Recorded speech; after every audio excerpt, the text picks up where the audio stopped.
अभी तक जो चीजें हमने देखी ये सब थी introduction, sets, representation of sets, types of set, इसका कुछ निजी जिंदगी में खास लेना देना है नहीं।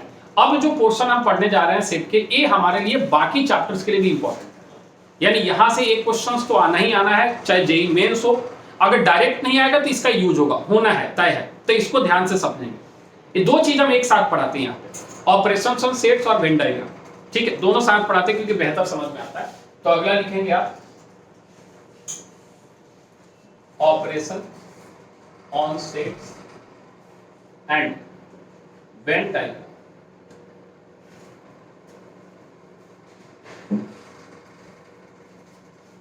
Operations on sets and Venn diagram. अच्छा, वेन डायग्राम मन में क्यूरियोसिटी आता है कि क्या होता है। जो सेट्स के बीच में रिलेशनशिप होता है ना, उसको हम एक डायग्राम से रिप्रेजेंट करते हैं, और उस डायग्राम का ही नाम क्या होता है, वेन डायग्राम। जैसे आप स्टैटिस्टिक्स में भी बहुत तरीके का पढ़े, bar graph, histogram, less than अजाइब, more than अजाइब, pie chart या सर्कुलर चार्ट, बहुत सारा पढ़ा। तो यहाँ एक लाइन लिख लेगा इसके बारे में, दी relationship between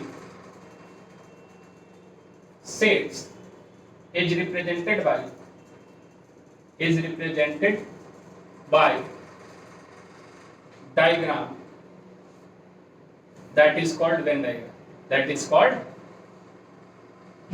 बस इतना ही काफी है वेन डायग्राम समझने के लिए। क्लियर है? अब हम चलते हैं ऑपरेशंस ऑन सेट्स, जिसमें हम पहला ऑपरेशन देखेंगे जिसको हम बोलेंगे यूनियन ऑफ सेट। क्या बोलेंगे? यानी पहली चीज हम इसमें देखेंगे यूनियन ऑफ सेट्स, जिसको हम रिप्रेजेंट करेंगे यू, ऐसे सिंबल से, ठीक है। अब इसका मतलब क्या कहता है, डेफिनेशन में हम जाएंगे, थोड़ी देर बाद जरूर जाएंगे। अभी हम एग्जांपल से समझा रहे हैं कि अगर ए के अंदर 1 2 3 4 5 ऐसा कुछ है, और बी एक सेट है जिसके अंदर हम ले रहे हैं 4 5 6 और 7, तो ए यूनियन बी को ऐसे लिखा जाएगा, ए यूनियन बी। कहता है ए के भी सारे एलिमेंट्स और बी के भी 1 2 3 4 5। क्या 4 5 फिर से लिखें? नहीं, एक ही बार लिखना होता है, यानी 6 और 7। इसी को हम क्या बोलेंगे बच्चे? अब अगर इसके वेन डायग्राम को बनाए तो हम जानते हैं कि सारा सेट किस पे डिफाइन होता है, यूनिवर्सल सेट पे। मान लीजिए आपका यूनिवर्सल सेट यू है, अगर ए वाला आपका ए है और ए आपका बी है, तो ए के भी सारे एलिमेंट्स और बी के भी, ए हमारा किसको रिप्रेजेंट करेगा? क्या ये बात समझ में आई? कोई कंफ्यूजन है इसमें? अब आ जाता है डेफिनेशन पे, तो क्या लिखेंगे? The union of set A and B are the set which contains the all elements of A, set A and set B at once. एक बार तो चाहिए, दो बार नहीं चाहिए हमें। कितनी बार चाहिए? एक बार। तो लिख ले इसको यूनियन ऑफ सेट में डेफिनेशन।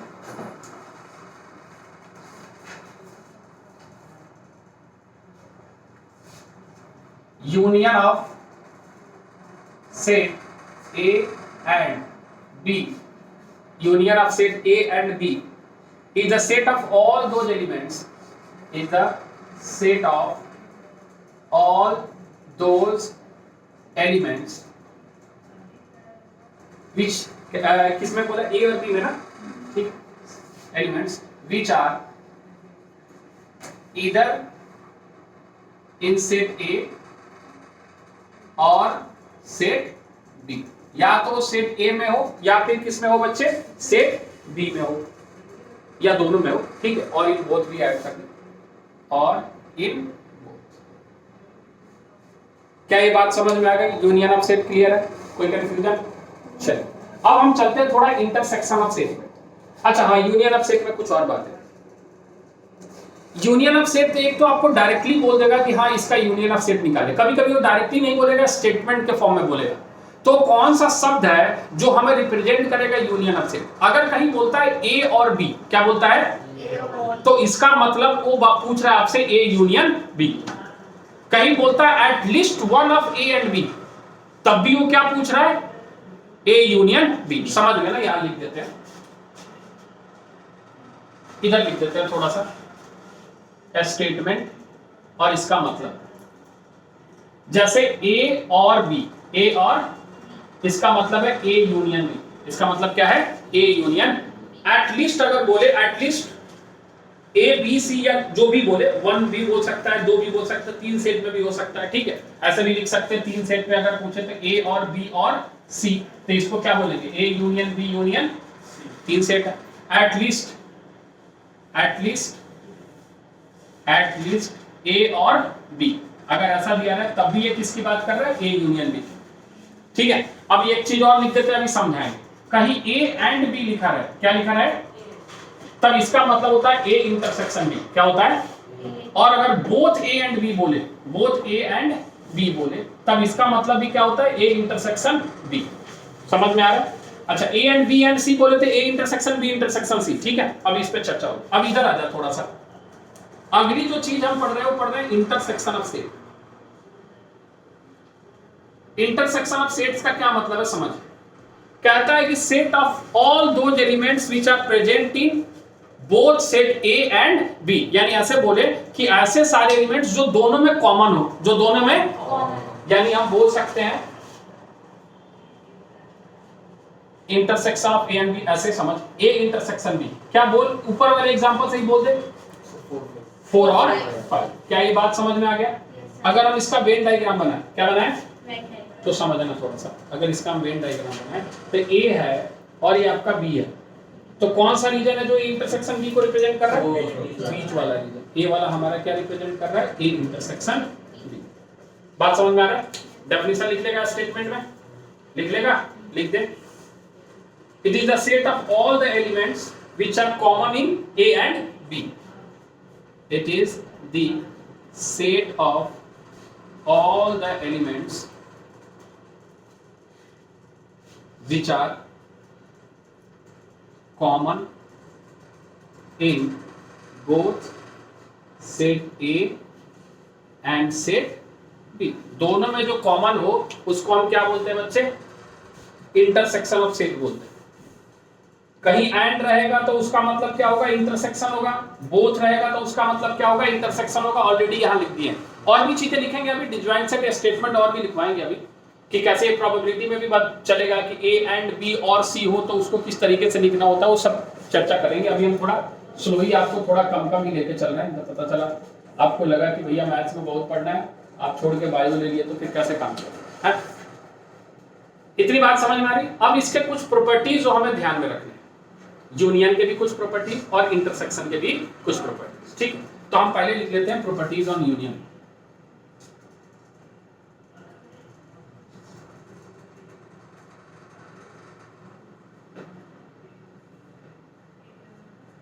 पहला क्या, अगर कहीं ए यूनियन बी रहे या बी यूनियन ए रहे, ये दोनों सेम होता है, इसको हम कम्यूटेटिव लॉ बोलते हैं। पहले से आप पढ़ के आए हैं यस नो, कोई दिक्कत है इसमें। दूसरा, कहीं पे ए यूनियन बी रहे, यूनियन सी रहे, या A union B union C रहे, या फिर A union C union B रहे, ये सारे क्या होते हैं सेम होते हैं, और इस लॉ को आप बोलते हो एसोसिएटिव लॉ। याद आ रहा है कुछ। अच्छा तीसरा, नहीं समझ में आ गया तो पूछना। अगर ए यूनियन यूनिवर्सल सेट ले लेते, यूनिवर्सल सेट हो जाता। ए यूनियन यूनिवर्सल सेट, सोचना ए का एलिमेंट भी लेना है और यूनिवर्सल सेट का एलिमेंट भी लेना है, तो क्या पूरा यूनिवर्सल सेट नहीं हो जाएगा, नहीं आएगा। ए का एलिमेंट उसका यूनियन लेना है किसके साथ, यूनिवर्सल सेट के साथ। तो यूनिवर्सल सेट में तो ऑलरेडी ए है ना भैया, तो पूरा का पूरा यूनिवर्सल सेट बन गया। अच्छा अगला प्रॉपर्टी बता, ए यूनियन 5, तो ए ही रह जाएगा। ए का यूनियन हम किसके साथ लेना चाहते हैं, 5 के साथ, तो कोई फर्क पड़ेगा क्या, कोई फर्क नहीं पड़ेगा।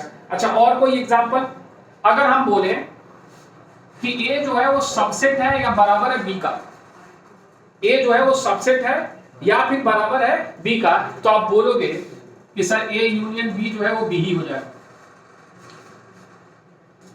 हाँ ये थोड़ा सोचना थोड़ा सा।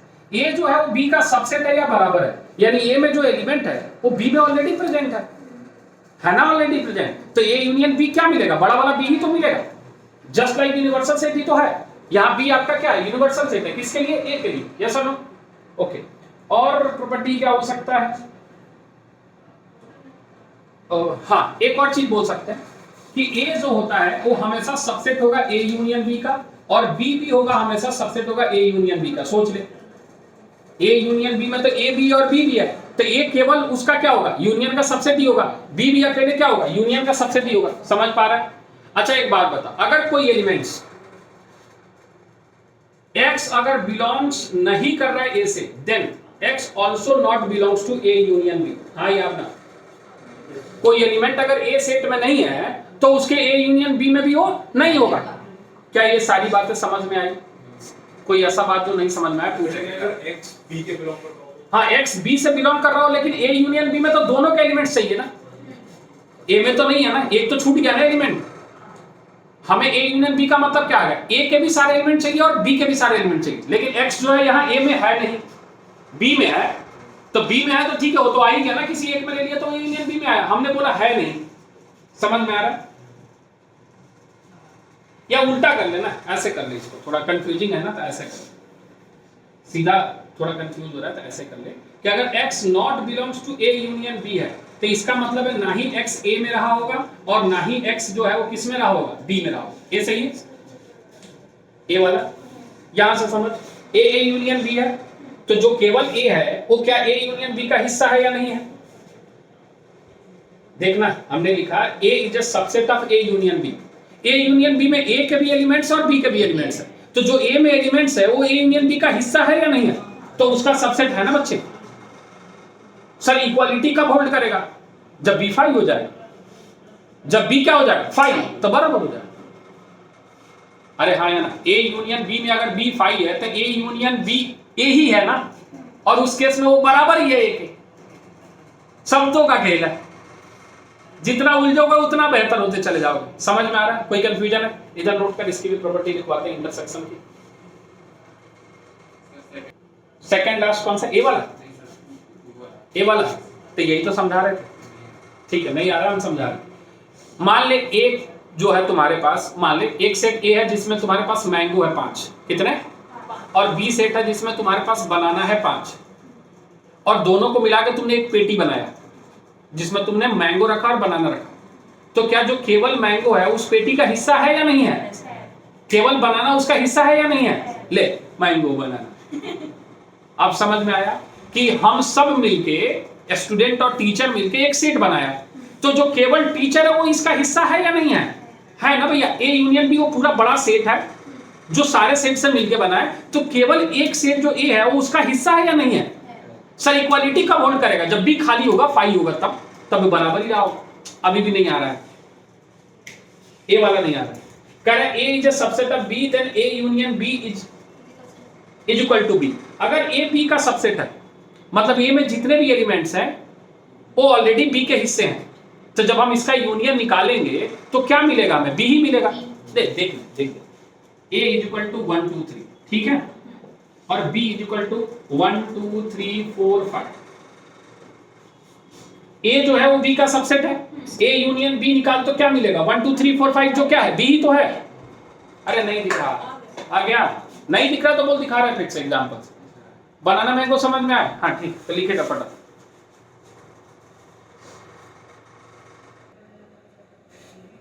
ए वाला ये भी नहीं, चल ठीक, इतना तो हो गया होगा।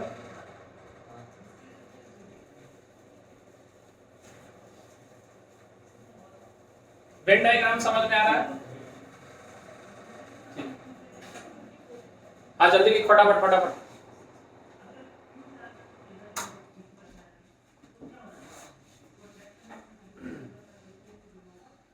और बताइए क्या चल रहा है केजरीवाल का?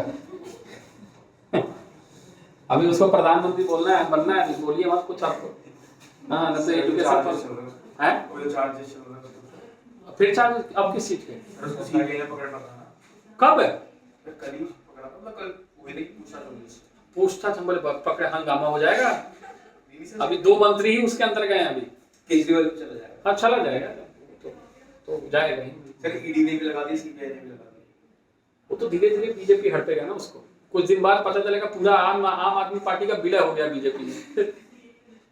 चलिए इधर आ जाए, थोड़ा सा केवल प्रॉपर्टीज देख ले फटाफट, उसके बाद नोट करते रहेंगे। अब हम बात कर रहे हैं प्रॉपर्टीज और इंटरसेक्शन में।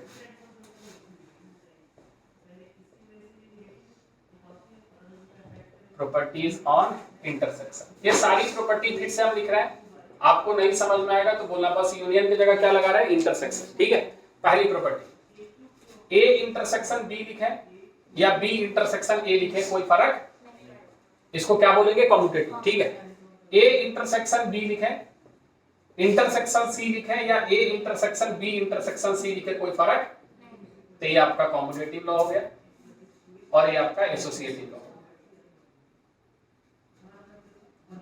ठीक है, अच्छा अभी हमने बोला x not belongs to a है and x not belongs to b है, तो ऑब्वियस सी बात है x नॉट बिलोंग्स टू क्या होगा बच्चे, a इंटरसेक्शन b। आई बात समझ में? चलिए अगले पे आ जाते हैं कि अगर कहीं पे a इंटरसेक्शन यूनिवर्सल सेट है तो a ही रहेगा, क्योंकि कॉमन तो a ही है। अरे आ रहा नहीं आ रहा, जबकि यहाँ क्या हो गया था, यूनियन हो गया था, क्योंकि यूनियन में लेना होता है, इसमें जो कॉमन होता है वही लेना होता है।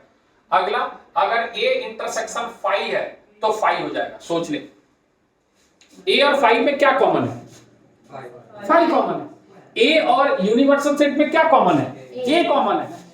यस और नो?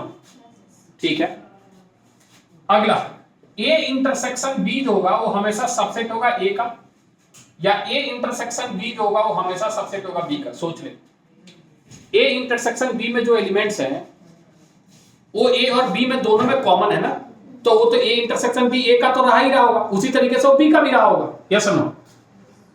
ठीक है, अगला सोचेगा, अगला कोई प्रॉपर्टी जो आप लोगों के दिमाग में आ रही है।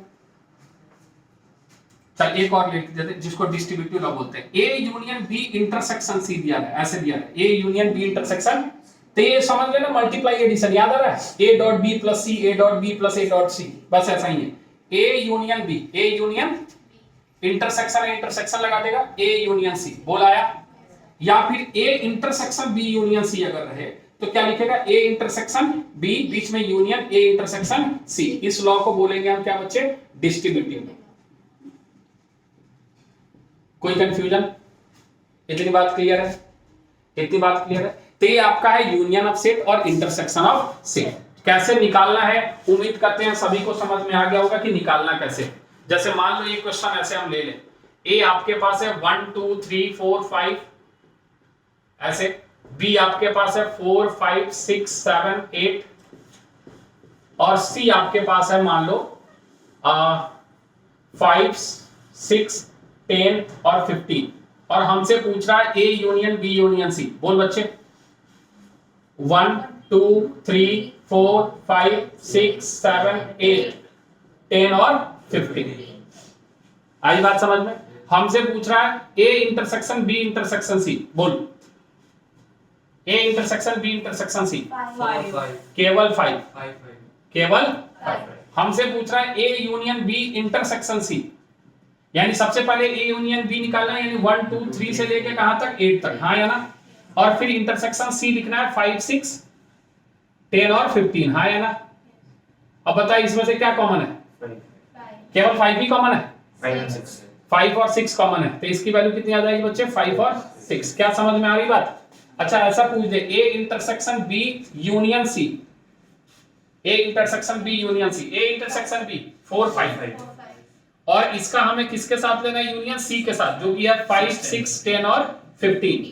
तो कितना आ जाएगा भैया इसका यूनियन, 4 5 6 10 और 15। क्या ये सब निकल जाएगा ऐसे एनसीईआरटी में क्वेश्चंस हो जाएंगे ऐसे क्वेश्चन?